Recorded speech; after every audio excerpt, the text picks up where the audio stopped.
10 حاجات لازم أعملهم أول ما أبدأ متجر جديد على شوبيفاي. الجزء التاني.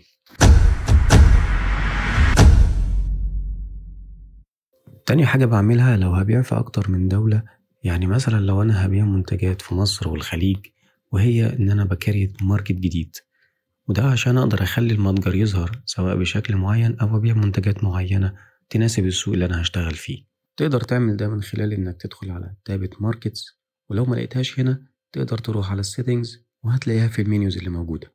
هتدوس على كرييت ماركت وتدي اسم للماركت اللي انت عايزه، يعني مثلا لو هتشتغل في السوق السعودي فهتسميه سعودي ماركت. من انكلودز هتختار الدولة. تاني خطوة وهي الكرنسي، ودي العملة اللي هتظهر بيها أسعار المنتجات في السوق الجديد اللي انت بتكريتها. تقدر تخلي الأسعار تظهر بنفس العملة سواء في السوق المصري أو السوق السعودي، وتقدر تعمل ده من خلال إنك تحذف الكرنسي أو إنك تختار عملة الدولة اللي انت حطيتها في الماركت. خطوة الكرنسي دي مهمة جدا ولازم تركز فيها عشان ما تتسببش في خسارة ليك في البيع، وعشان كده هنعمل لها فيديو لوحدها قريب. تالت خطوة وهي الكتالوجز، ودي علشان تقدر تحدد ايه المنتجات اللي هتتباع في كل سوق. هتدوس على علامة الزائد وتختار كريت كتالوج، وجوه الكتالوجز هتلاقي فيه البرايسنج، ودي هتستخدمها لو انت عايز تضيف نسبة على سعر المنتجات، لأن الشوبيفاي بيضيف عمولة على تحويل الأسعار ما بين مثلا الجنيه المصري والريال السعودي، ودي هنشرحها في فيديو لوحدها عشان نقدر نركز عليها أكتر، وهينزل قريب. فمثلا لو هتزود 5% أو 10% على أسعار المنتجات الحالية، أو تقدر حتى تقلل الأسعار ديت، يعني مثلا لو عندك منتج ب1000 جنيه وانت هتزود نسبة 5% على سعره، فسعره بالريال السعودي هيعادل 1050 جنيه مصري. بعد ما تحدد البرايسنج هتختار المنتجات اللي انت عايزها تظهر جوه الكتالوج ده. الخطوة الرابعة وهي انك تختار السيم.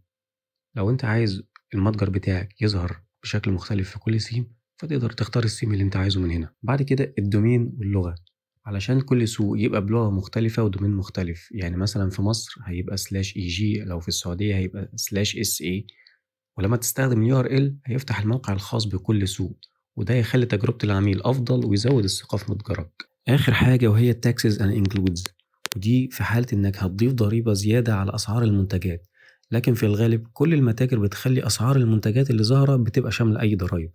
راجع إعدادات المتجر في السوق اللي أنت هتشتغل فيه لو أنت محتاج تعمل ده. وبكده بقى عندك متجر متخصص جاهز إن هو يبيع المنتجات في السوق السعودي منفصل تماما عن المتجر بتاع السوق المصري. آخر حاجة وهي الشيبينج، وده طبعا هيختلف على حسب إذا كنت هتشحن المنتجات من داخل السعودية أو من خارج السعودية. تقدر تعمل ده من خلال إنك تروح على السيتنجز وبعدين شيبينج اند ديليفري. احنا كنا عملنا فيديو لإزاي تعمل الشحن للمتجر بتاعك وإزاي تقاد الشيبينج زون والريتس، هسيب لك الرابط في التعليقات تقدر ترجع له. وبكده العملاء لما تدخل على المتجر وتوصل لصفحة اللي تشيك اوت وتختار الدولة، هيظهر لها الشيبينج ريت اللي انت حددته. وبكده انت جاهز ان انت تبيع في السوق السعودي زي السوق المصري بالظبط. تقدر تعمل ده لأي ماركت جديد انت عايز تدخله. لايك وفولو وشير وفيد غيرك بالمعلومة.